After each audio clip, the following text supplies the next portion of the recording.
All right, welcome y'all to Life, Language, and Lyrics with Laina.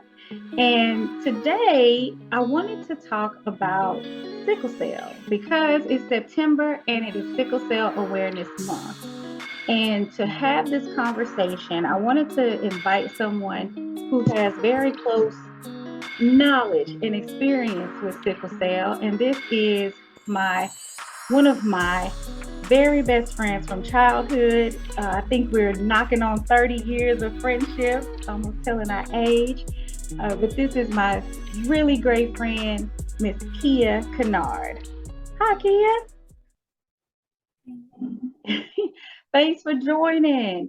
Um, so I wanted you to come because you have some firsthand experience with sickle cell, and I wanted you to be able to share and maybe first just kind of talk about why Sickle Cell Awareness Month is important to you. Of course. You were saying it is Sickle Cell Awareness Month, and even though it's Sickle Cell Awareness Month, it's an everyday thing for me. So the reason it's so near and dear to my heart is because not one, but both of my boys were born with sickle cell anemia. So everything about it hits home. Yeah. So for myself, I actually have had a few cousins with sickle cell. Two have passed away, one a little more recent than the other, and one still living but thriving very well. So it's pretty close to me too. And then because your sons are my godsons, it's also that's another reason that it's really dear to my heart. So first, just for those who are listening, if you may not know what sickle cell anemia is, I'll just kind of read from like what the CDC says, and then Kia, if you have like your own definition of it, please feel free. But the CDC describes it as a group of inherited red blood cell disorders, where the blood cells kind of become hard and sticky, and they're shaped like a C shape almost, which is, I guess, where the word sickle comes from. And then as they travel through the blood vessels, they tend to get stuck and they'll clog the blood flow, which will cause pain and other types of health issues and complications. Um, is that how you would describe it? Yes, that is definitely the textbook version. It's a lot of other illnesses that you can compare it to get an understanding of it. It has different characteristics that can make you think of any disorder that causes pain. So if you have something that gets triggered by the weather, like my grandmother used to say, oh, it's raining, I can feel it in my hip. They literally can. The weather changes affect them. It's hereditary, so it's very important that you know your history. My husband and I did not know our history. Well, I knew mine because I know mine. My mom made sure of that, but my husband, he was raised by his grandparents, and his mother didn't pass down the information that he needed.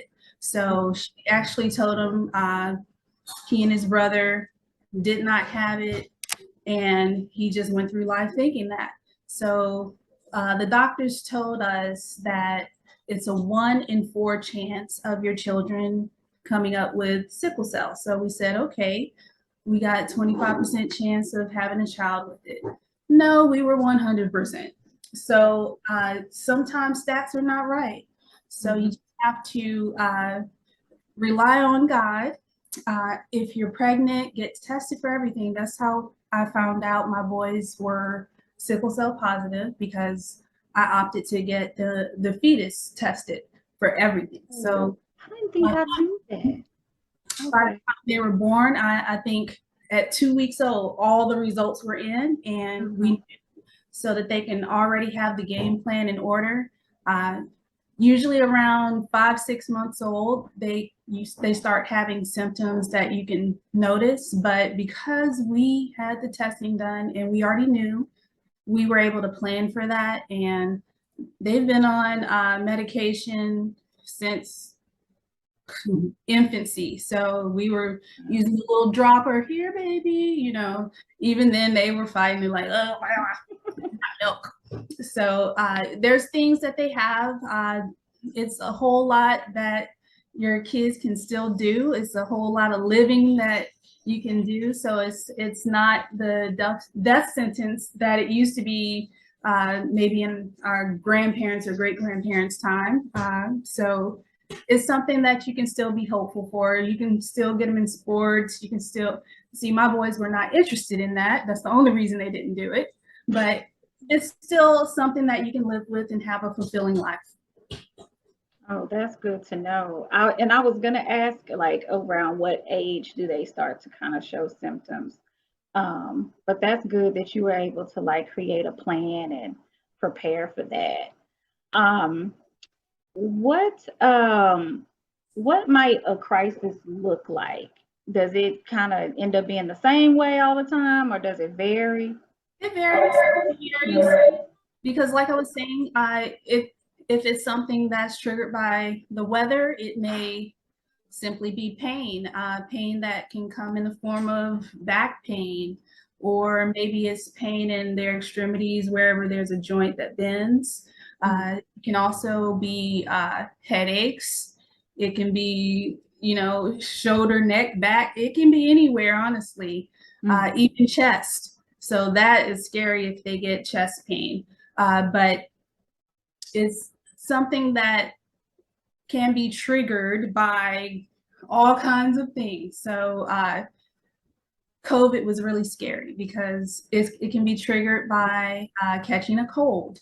And my oldest son, Ramon, he caught COVID. And we were like, we were scared.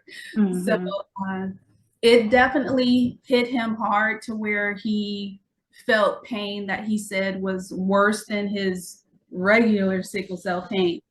Wow. And we took him to the hospital. They gave him meds, but they ran the test and they said because of the medication he's on and the treatment that he's received his entire life, it actually did not, and he had the vaccine, all of so because of all that combined, it actually didn't require him to be hospitalized. He just went in, some fluids, got a little extra dose of that stronger pain med, and we were able to come back home. But he was still sick. Wow. Was that later in the pandemic time? Because it seemed like it was a minute before either one of them went to the hospital. Or was it earlier? Yeah, that was actually just last year, the end of the year. Okay. So they made it through 2020 and almost through 2021. And he got, as soon as they went back to school, he came home with it. Right. When they weren't around all the germs at school. Okay, so, and you kind of talked about this a little bit with getting the IV and the pain meds, because I was going to ask about treatment. Now, does that tend to be the same, or does it just kind of depend on the pain? It does depend somewhat. If the crises that they're having is caused by catching a cold or a virus, of course, they're going to be on a regimen of antibiotics. They're going to endure a little bit of hospital stay time. If it's due to their blood cells sickling because it was triggered by a cold or the weather, or overexerting themselves even. If they are too physical, it can also trigger it. So if the sickle cells come and they are trapped in their body, that's what leads to them potentially needing a blood transfusion, or if it's just a pain crisis without their blood sickling, which is possible, then they just need the fluids to help flow, and also mainly hydration. Hydration is so important. My boys drink water like fish, but still every now and then they are still prone to being dehydrated. It's something that just comes with it. Water and breathing, the Yes. keys to life. Okay. So I looked up some stats because I remember a long time ago, the word was Black mothers gave sickle cell to their sons. That was like the myth that was going around. And then they found later, oh, both parents need to have the trait to to, if it's going to be passed along, which is probably just one of those things that they do when it comes to us. But sickle cell disease affects approximately about 100,000 Americans. And it says that 1 out of every 365 Black or African American births, and then about 1 in 13 Black or African American babies are born with sickle cell traits. Um, and then also for Hispanic American births, it occurs in about 1 out of every 16,300. So for us, it is a concern, and that's something that we do want to think about, and even getting, like you said, getting the testing done. Because just in my family, on my dad's side, there were three that were born with sickle cell, and then you have two sons. So that's some interesting information there. I know at Howard we have a sickle cell center, and so they have resources, but our university president also has sickle cell.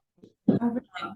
Yeah, so he does the run every year and talks a lot about it. And that came up a lot during the COVID period and everything. Okay. So were there any stats that I didn't mention that you might know any differently? You hit on it's basically what you said. For the Black Americans, boy, we get hit the hardest, but it is something that affects people in India and other parts of the world just as much. Okay. And then just thinking about the medical system in general, and I've heard you talk about where your sons go, but what has your experience been in the medical system? Well, my sons go to Cook Children's in Fort Worth specifically because there's also a Dallas one, but we've talked to nurses and doctors, and they said that the Fort Worth campus is one of the best they've ever been to. And I agree. We've been blessed to have doctors that have been with my sons since day one, and they still have the same doctors. And when they see them, they're like, "Hey, Ramon. Hey, Santana."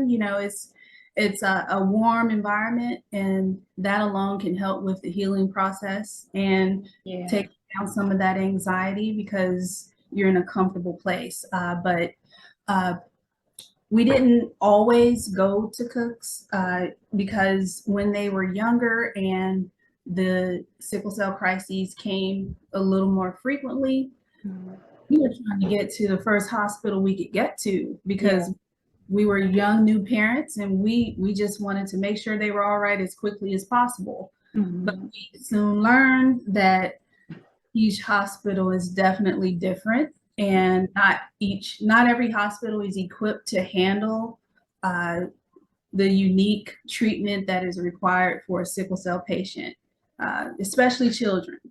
So I don't recommend going to just any old hospital. I do recommend you find which places can treat what you are dealing with. Do research. I totally agree with that. And I agree with you on Cooks too, because my cousin, but I call her my niece, that's where she had to go when she was first born, and she was having some health issues, and they really loved going there as well. And my cousins, because they live out in East Texas, a lot of times they would be care flighted or sent, but I think they might have been sent to Dallas. I'm not sure if they went to Fort Worth or not, but I knew they were sent to the city for their services. Yeah. Okay, well, that's good, because, sometimes the medical system, you get these different kind of experiences, but I have heard really great things about that place. So that's really nice, especially when it's your child or children. Yes. Right. Okay. So how did you first learn about sickle cell? Like what made you go do the testing? Because you mentioned your mom, but did you already know about it before? I really don't have much knowledge of sickle cell outside of knowing that I had a trait. Because Mhm. I never felt any different than what anybody else seemed to be going through. I never really thought to look into it because out of sight, out of mind. If you're not dealing with any Right. problems, if it's not broke, don't fix it type of thing. So it really wasn't until I became a mother that I started researching more because with the trait, some people can have a trait that is similar to having the actual disease, and some people have a trait where if you didn't tell them they had it, they wouldn't know they did. Mm-hmm. I was more along those lines. If you didn't tell me, I wouldn't have known. Yeah. As I get older, I must say, I think I feel some things in these bones. Girl, I don't know. That might be a normal No, thing. that might just be, Sometimes when it rains, my knee get the ache. Woo, that's like the age talking. You're right. Yes. Okay. And then I had two questions, but I think that they're kind of the same question. Just kind of understanding how the diagnosis has shaped you and your family.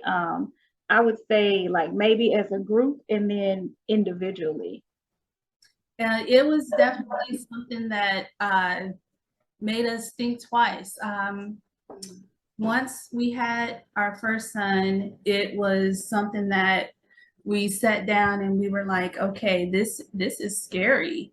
Because when Ramon was 10 months old, that was when he had to go to the hospital, have blood transfusion and everything. He didn't even make it to 1 year old without having to have this experience where we're seeing our baby hooked up to monitors and seeing these blood bags come into the room. So it was really scary, and we didn't want to experience that again or put another child through that. So it was something we definitely sit down and discuss. But once again, the stats said 1 in 4. Mm. And my doctor wouldn't tell my tubes after Ramon, so I was like, okay.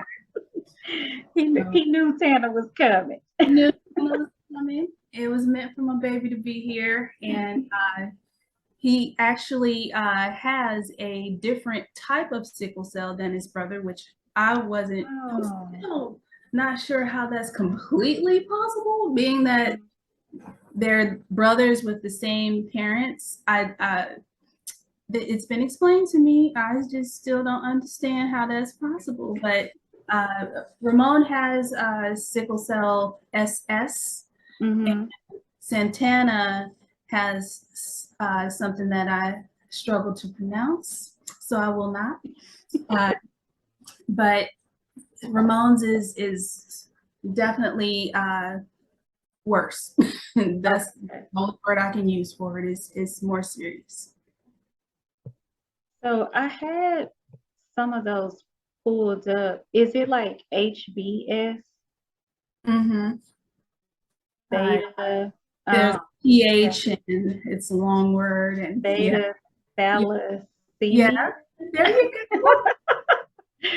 go. Okay. Oh, interesting. Okay, so it says the BS. So let me go back and look here.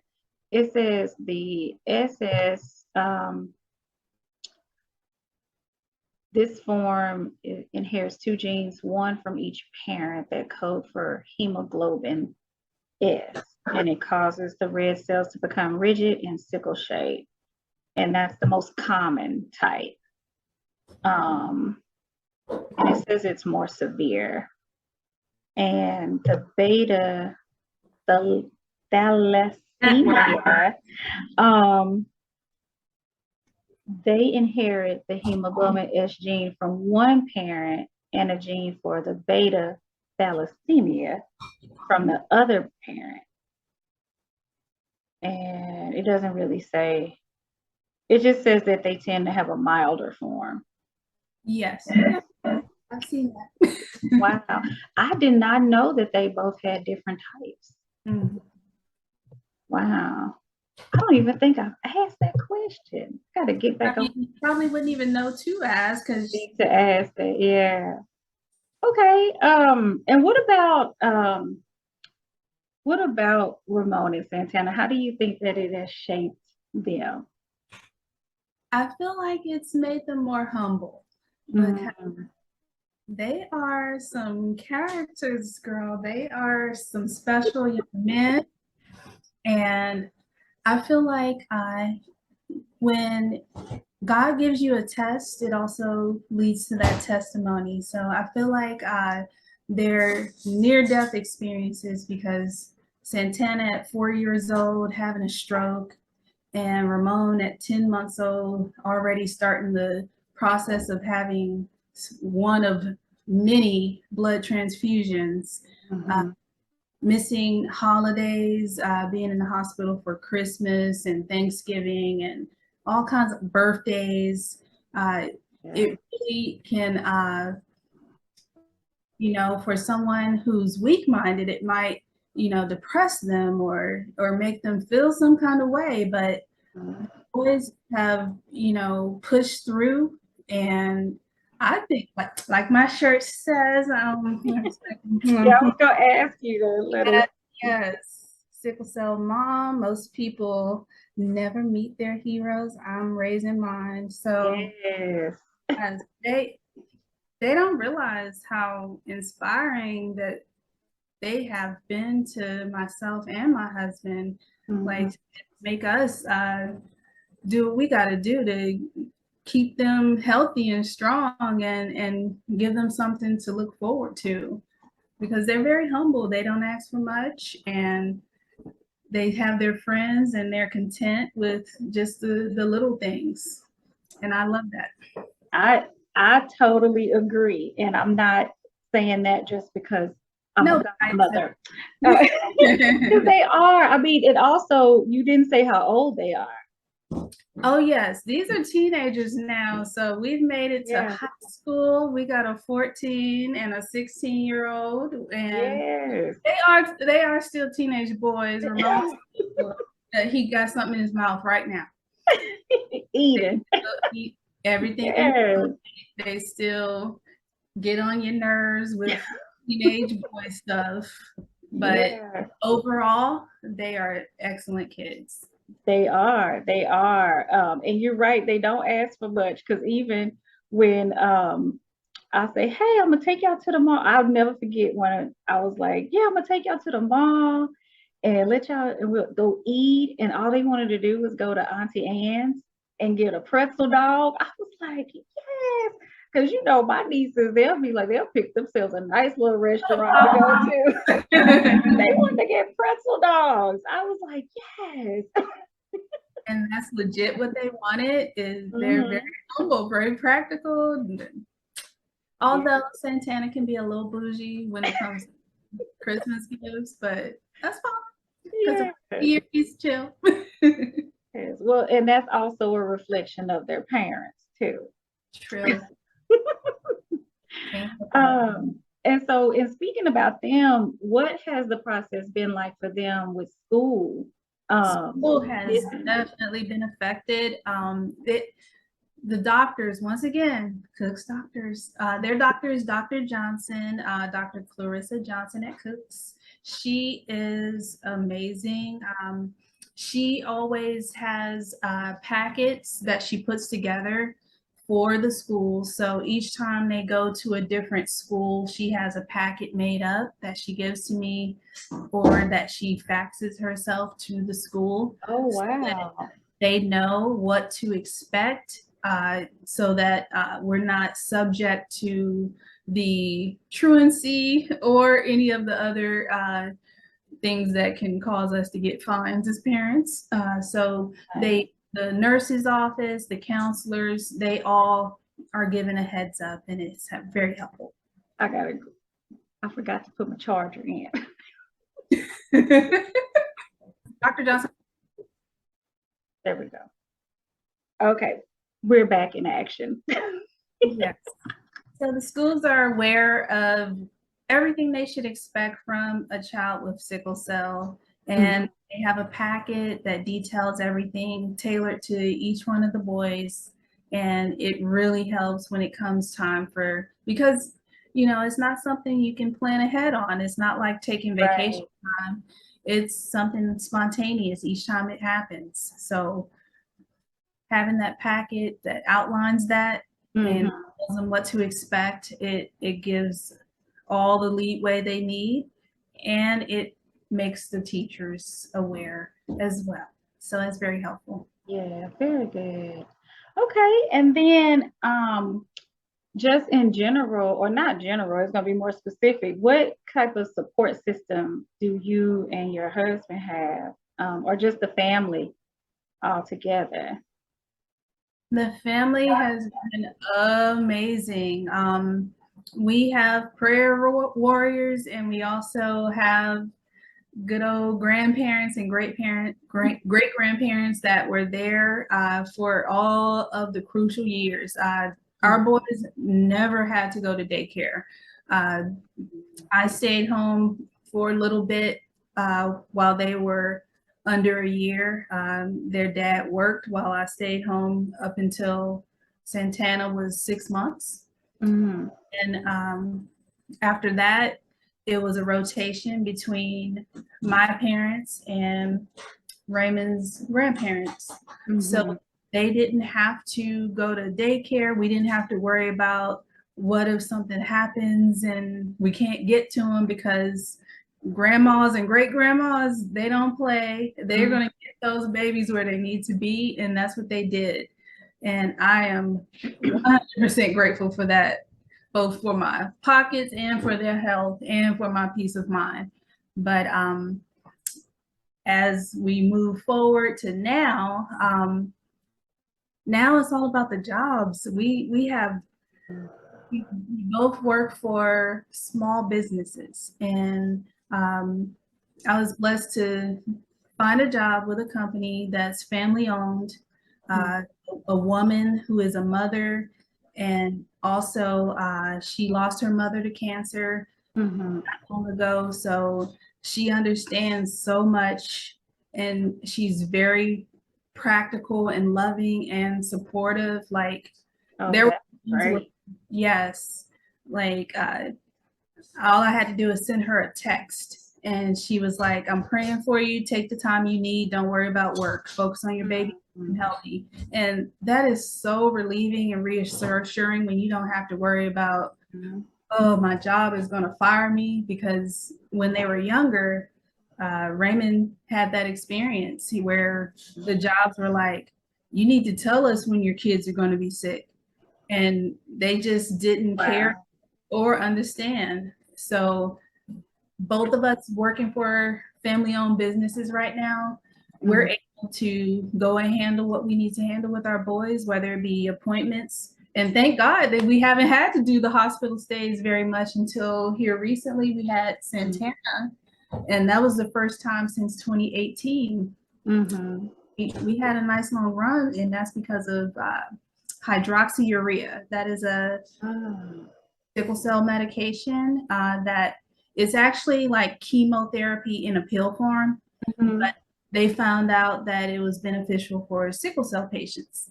And the boys have been on it for several years now, and I attribute that to them not being in the hospital, because it has worked. The side effects that it has can be losing your hair and all kinds of things like you would expect for cancer treatment. But these boys I have feel. look at God. He is they have not experienced any of those negative side effects. So to me, this is a godsend. Yes. I mean, really, everything you talked about, it's been a lot of blessings and covering On blessings on all blessings. through the process. Wow. Are there any resources that you are aware of that are out there for families who have children with sickle cell? The resources are there. You just have to, it's best to go with the programs that are sponsored by whatever hospital or doctor you're seeing. There's resources everywhere online if you look. You can just do a simple Google search and find something, but I recommend going through your hospital or doctor because, like I said, for me, Cook Children's Hospital, they have the best of everything. And they even have a camp called Camp Jubilee.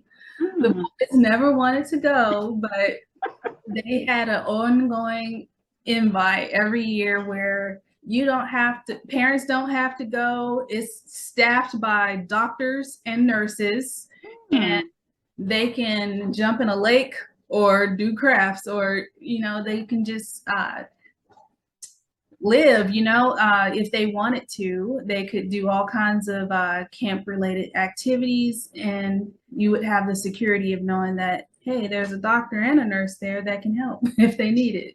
That's pretty cool. I think I'm gonna have to ask my aunt because I feel like one of my cousins went Really? before. I think It's so. not just for sickle cell, it's for all kinds of children with different ailments. Oh, nice. That's pretty cool. They probably didn't want to go because they were gonna have video games. Yeah. Okay, that was great information. So we finished up the life part of the life language lyrics episode. So now just getting into the language part. So I am, for those who are listening who may not know me, a speech language pathologist. I'm also a professor. And I primarily work with people who have neurogenic communication disorders, and mostly adults, but sometimes children, right? But you may be wondering what sickle cell may have to do with speech language pathology if you are a speech pathologist who's listening. And you may have heard Kia say that her youngest son had experienced a stroke before, and that's in our wheelhouse. So because the sickle cells can stop blood flow, that can also happen in the area of the brain. It's not just in the body. And if it does happen in the brain, that could lead to a stroke. And that stroke could lead to some communication impairments. It could lead to difficulty with expressively speaking, with being able to understand, or even the cognitive things of like your memory and your attention. Thankfully, Santana did not experience any of those things, but you may at some point get a child or a patient in your care who has sickle cell and they may have experienced a stroke. So I wanted to make sure I put that part out there. And then for Kia, I just wanted to know, what would you want people to know about sickle cell, particularly as a mother of children who experience it? It's a lot. So just make sure you have your outlets. Positive outlets go a long way because it can be quite stressful, and you don't want to put that stress onto whoever you're caring for who has it. And if it's yourself who's dealing with it, having outlets like whether it be yoga or meditation of any kind, your religion, just spending time with people that make you happy, that alone can ensure that you make it through. Because I know with the boys, when they're happy, it helps. So make sure they have that happy time. It's important spending time with people that don't stress them out, doing things that give them some relief. Massages, they're not, hey, massages are for everybody. Just do what makes you comfortable and feel happy and feel loved. That's great. That's beautiful. And what advice would you give to a new parent whose child has been diagnosed with sickle cell? Educate yourself and be there for your child. Pay attention. Sometimes a child can't put into words what they're going through. So it's important for you to expose them to different ways of letting you know things. And when they're at the age where they're not speaking yet, you just have to pay attention. If you pay attention, you'll know your child. And if you know your child, you know when something's not right. Whether it be when they're infants, they're at risk of foot and hand, which is swelling that can happen and pain. And it should be something that you notice because they're not going to be in a happy mood. Boys didn't experience that as well. So it's not like something guaranteed. There's no guarantees with this. No, there's no textbook answer for anything. Every child is different. Every person is different. And diet. My son Santana, Cookie Monster. He inherited that sugar too from his dad and his granddad too. And he does not like to eat healthy. And I feel like that has definitely affected him a little bit. Diet is really important. So if you can start your kids off the right way early, grandparents like to give a party-sized bag of chips and candy because mama and daddy are not around. So it's important that you make sure that they enjoy the healthy treats, little carrot sticks, apples. Apples are actually recommended for people with sickle cell. So make sure you just include those things in your diet because diet people live longer and feel better. That sounds good. Carrots, I love vegetables, but it's something about fresh carrots. I used to buy them all the time, and then my bag would just end up bad. Throw it away. One day I was eating them, and I was like, why do I keep buying these? Because I don't like carrots. But most other vegetables I can do. Okay, Miss Laina. I know. I'm not helping the cause ever. But I love carrots that are cooked. Opposite. I don't want my carrots cooked. I love those chicken pot pies, and they be having all the little veggies in them. I pick out carrots. Oh no. Yeah, I like them cooked. I don't like them raw. Them little baby ones. I would try. I tried. I did. I really tried. But it's really about the colors. So if you can eat something else orange, whether it be the orange peppers or the cantaloupe, you'll end up getting some of the same vitamins. Okay, I can do those.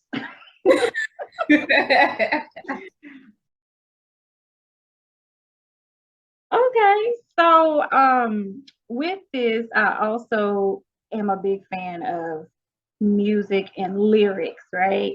So I wanted to ask you about some different songs for different reasons.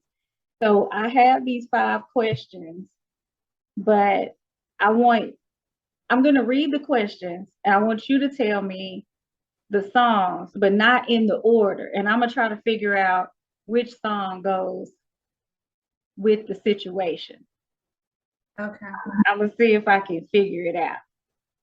I won't spend all the time on it, but Okay, so the questions are, so the first one is, what is your go-to song when you need to know things are going to be fine?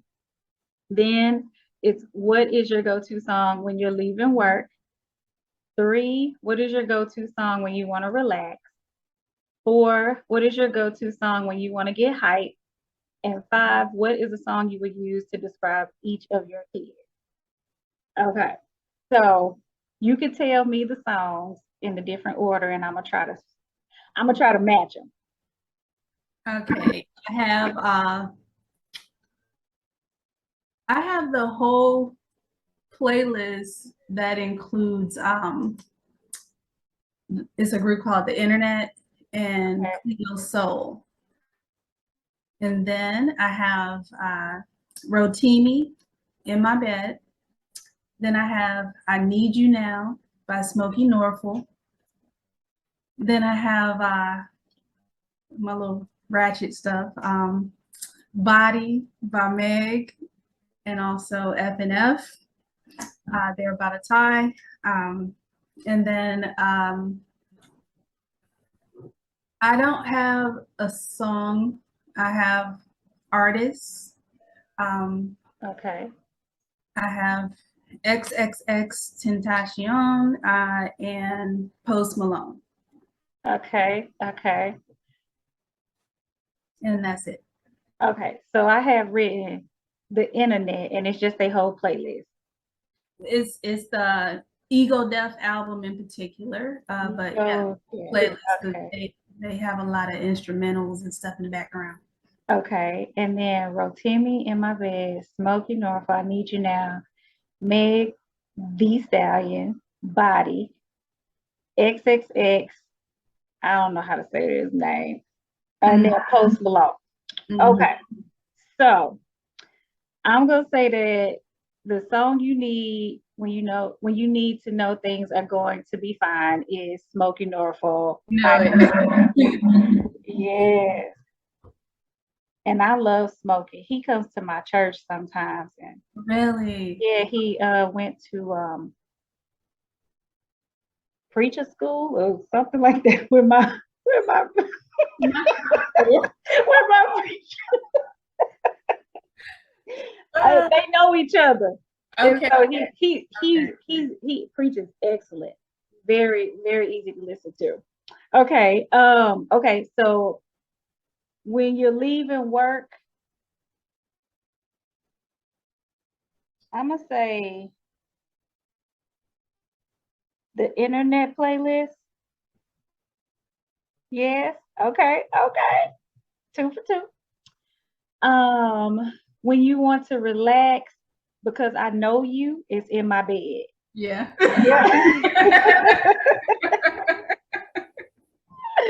Okay. And then when you want to get hype, you listening to Meg. Yes.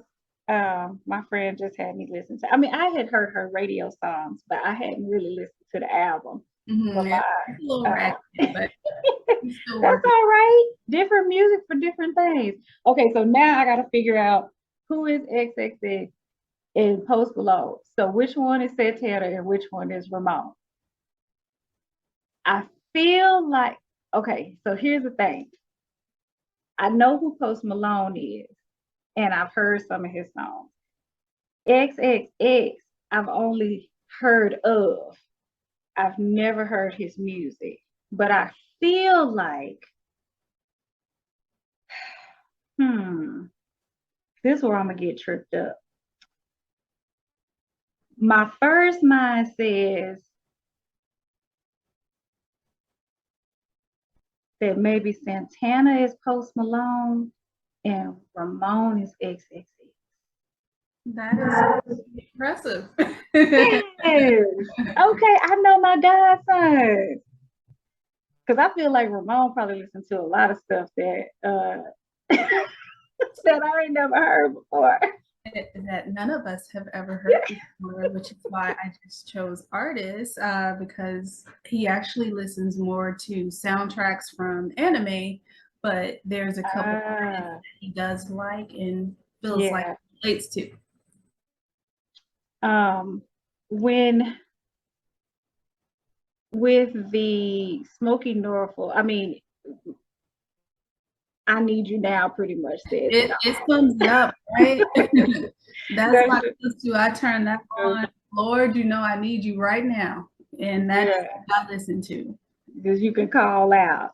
Yeah. Okay. And then I'll have to check out the internet because I think that I may have heard them in like a like, you know how like when your playlist ends and then the thing will find music for you.